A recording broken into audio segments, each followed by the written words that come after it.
नमस्ते। मैं हूं सुरेश कुमार एकलवे और आप देख रहे हैं हिंदुस्तान न्यूज एंड टिप्स। प्रधानमंत्री नरेंद्र मोदी ने संयुक्त राष्ट्र महासभा के 76वें सत्र को संबोधित किया है। पीएम मोदी ने कहा है कि लोकतंत्र की हमारी हजारों वर्षों की महान परंपरा रही है। इस 15 अगस्त को भारत ने अपनी आजादी के 75वें साल में प्रवेश किया है। हमारी विविधता हमारे सशक्त लोकतंत्र की पहचान है। एक ऐसा देश जिसमें दर्जनों भाषाएं हैं, सैकड़ों बोलियां हैं, अलग अलग रहन सहन खान पान है। ये वाइब्रेंट डेमोक्रेसी का उदाहरण है। ये भारत के लोकतंत्र की ताकत है। एक छोटा बच्चा जो कभी एक रेलवे स्टेशन की टी स्टॉल पर अपने पिता की मदद करता था, आज वो चौथी बार भारत के प्रधानमंत्री के तौर पर यूएनजीए को संबोधित कर रहा है। अध्यक्ष महोदय, Mr. President, मैं उस देश का I प्रतिनिधित्व कर रहा represent हूं a country जिसे that mother of is democracy proud का to be गौरव known हासिल। as the mother of democracy. ये भारत के लोकतंत्र की ताकत है। The strength of our एक democracy छोटा बच्चा is demonstrated जो by the कभी fact that a little एक boy रेलवे स्टेशन who के at T one stall time पर used to help अपने his पिता father की मदद at करता his tea था, stall at the वो railway आज station is today चौथी बार addressing the भारत के United प्रधानमंत्री के तौर Nations पर General Assembly for the fourth time UNGA को as संबोधित Prime कर रहा Minister of India. भारत 75 ऐसे सैटेलाइट्स को अंतरिक्ष में भेजने वाला है जो भारतीय विद्यार्थी स्कूल कॉलेजों में बना रहे हैं। क्लाइमेट एक्शन को लेकर भारत के प्रयासों को देखकर आप सभी को निश्चित ही गर्व होगा। आज भारत बहुत तेजी के साथ 450 गीगावाट रिन्यूएबल एनर्जी के लक्ष्य की तरफ बढ़ रहा है। हम भारत को दुनिया का सबसे बड़ा ग्रीन हाइड्रोजन हब बनाने के अभियान में भी जुट गए हैं।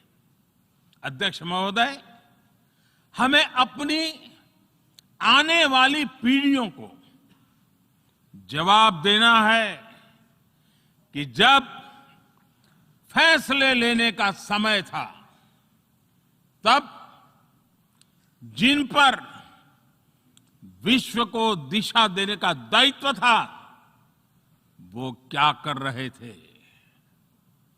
आज विश्व के सामने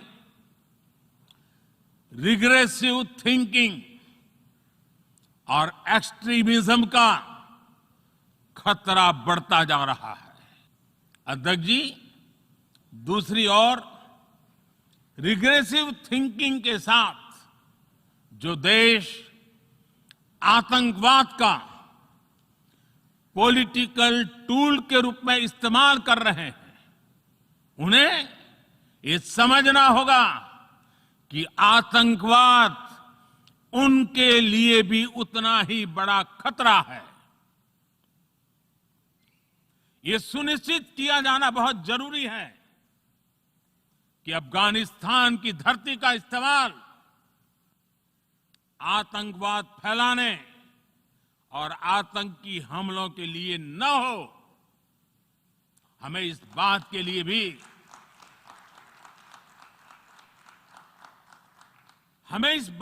भी सतर्क रहना होगा कि वहां की नाजुक स्थितियों का कोई देश अपने स्वार्थ के लिए एक टूल की तरह इस्तेमाल करने की कोशिश न करें। इस समय अफगानिस्तान की जनता को, वहां की महिलाओं और बच्चों को, वहां की माइनॉरिटीज को मदद की जरूरत है और इसमें हमें अपना दायित्व निभाना ही होगा। अध्यक्ष महोदय, हमारे समंदर भी हमारी साझी विरासत है। इसलिए हमें ये ध्यान रखना होगा कि ओशन रिसोर्सेज को हम यूज करें एब्यूज नहीं। हमारे समंदर अंतर्राष्ट्रीय व्यापार की लाइफलाइन भी है। इन्हें हमें एक्सपांशन और एक्सक्लूजन की दौड़ से बचाकर रखना होगा।